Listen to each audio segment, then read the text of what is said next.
구독자 여러분 안녕하세요. 오늘은 올해 2023년도 노벨 생리의학상 수상자인 스반테 페보 교수에 대한 이야기를 좀 하겠습니다. 스웨덴 출신인데요. 1955년에 스웨덴의 스톡홀름에서 태어났고 up살라 대학교에서 생물학을 전공했다고 합니다.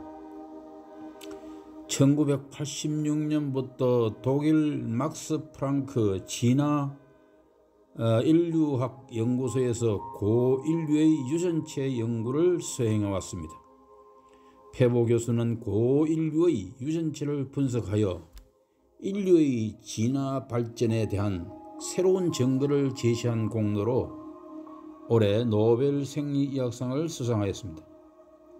그는 빙하 속에서 얼어붙은 고인류의 유골에서 DNA를 추출하여 분석하는 방법을 개발하였고, 이를 통해 네안데르탈인, 데니소바인 등 다양한 고인류의 유전체를 분석하였습니다. 페보 교수의 연구는 인류의 진화에 대한 우리의 이해를 크게 발전시켰습니다. 그는 고인류의 유전체를 분석하여 인류의 진화 과정을 보다 구체적으로 밝혀냈을 뿐만 아니라 호모사피엔스가 다른 고인류와 교류하여 유전자를 교환했다는 새로운 사실을 제시했습니다. 이 페보 교수의 연구 결과는 인류의 질병 연구, 인류의 행동 연구, 고고학 연구 등 다양한 분야에서 사용될 것으로 기대됩니다. 오늘은 이 이야기를 딱딱하게 진행할 것이 아니라 동화 형식으로 해서 어린 손주들에게도 또 자제분들에게도 도움이 되게 동화 형식으로 한번 꾸려봤습니다. 옛날에 지구에는 다양한 종류의 인간들이 살았어요. 그들의 이야기를 알려주는 마법 같은 연구자가 있었는데 그의 이름은 프로페서 페보였어요. 한 번은 페보가 지구의 멀리 먼 어느 곳에서 고요한 빙하 속에서 잠들어 있던 고대의 인간들의 비밀스런 유전자를 찾아냈어요. 그 비밀스러운 유전자는 네안데르탈린과 디나소반과 같은 고대 종들의 이야기를 말해 주었죠. 아주 먼 옛날 약 50만 년 전에 현대인과 네안데르탈인들은 하나의 공통 조상을 가지고 있은 게 밝혀냈어요. 그들의 유전자는 약 2% 정도가 서로 닮아 있었는데 이는 그들이 공통의 조상을 가지고 있었음을 의미했어요. 페보는 또한 약 7만 년 전에 아프리카에서 현대인이 나타났다는 사실을 발견했어요. 아프리카에서 나온 현대인들은 먼 옛날부터 여러 모험을 하고 떠났죠. 그 모험 중 하나는 약 5만 년 전 유럽과 아시아로의 대규모 이동이었어요. 거기에서 현대인들은 네안데르탈린과 만나 유전자를 교환하는 특별한 순간들을 만났어요. 페보의 연구는 마치 마법 같았어요. 그는 빙하에서 얼어있던 고대 인간의 유전자를 추출하고 분석하는 기술을 개발했죠. 이를 통해 네안데르탈린과 디나소반과 같은 고대 인류의 종들의 이야기를 알아내게 됐어요.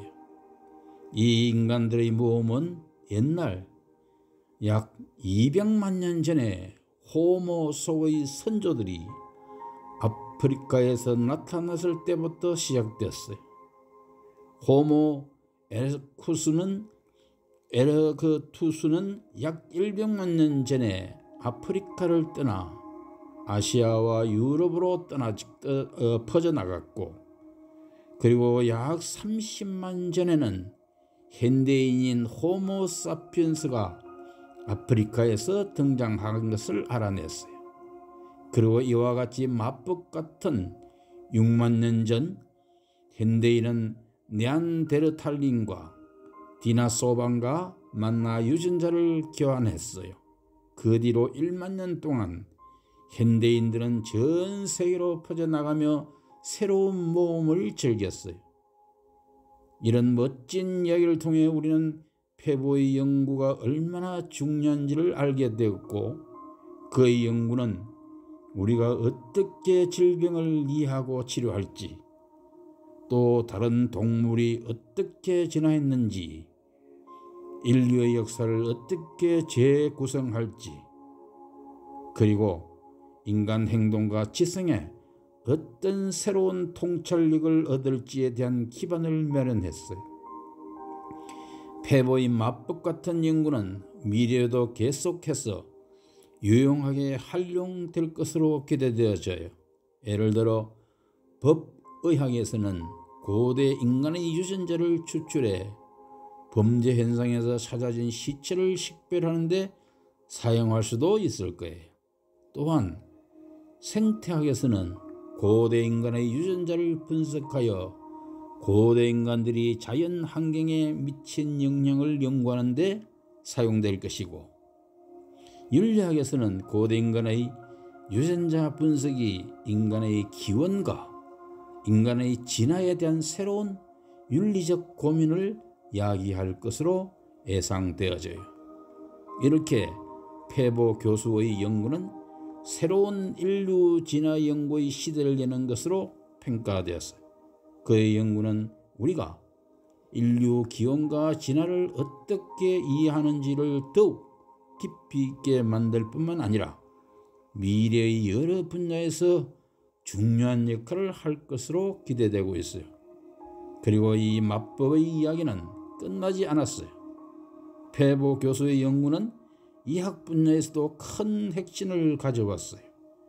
네안데르탈린에서 발견된 일부 유전자가 현대인 질병과 관련이 있다는 것을 알아내어 이를 통해 우리의 현대인의 질병을 이해하고 치료하는 데도 도움을 얻을 수 있게 되었어요.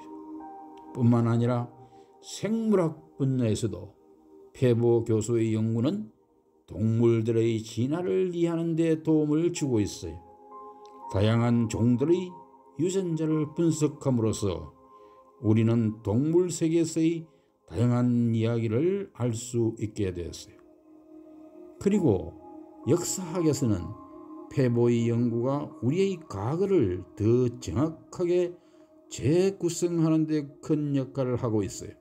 고대 인간의 유전자를 분석함으로써 우리는 인류의 여행과 만남, 그리고 서로 다른 문화들 간의 교류를 더 깊게 이해할 수 있게 되었어요. 물론 폐보 교수의 연구는 의학, 생물학, 역사학뿐만 아니라 여러 분야에서도 큰 가능성을 열어놓고 있어요. 법의학에서는 마치 마법처럼 고대 인간의 유전자를 추출해 범죄 현장의 수수께를 풀어나가는 데 도움이 될 것이고, 생태학에서는 고대 인간의 유전자를 통해 환경 변화의 이해를 더 깊이 할 수 있게 될 거요. 또한 윤리학에서는 고대 인간의 유전자 분석이 새로운 윤리적 고민을 야기할 것으로 예상되어져요. 우리는 어디서 왔는지 또 어떻게 진화했는지를 알면서도 새로운 도전과 질문이 계속 등장하고 있어요. 폐보의 마법 같은 연구는 우리에게 끝없는 이야기를 전해주고 있고, 그의 연구가 더 많은 이야기를 만들어낼 것이고 우리의 세계를 더 깊이 있게 이해하게 도와줄 것이고, 이 마법은 계속해서 펼쳐져 나갈 것이니 우리는 새로운 모험과 발견을 기대할 수 있어요. 이 위의 내용은 올해 초두에 말씀드린 대로 2023년 생리의학 노벨상을 받은 페보의 이야기였어요. 여러분 재밌었습니까? 건강하세요.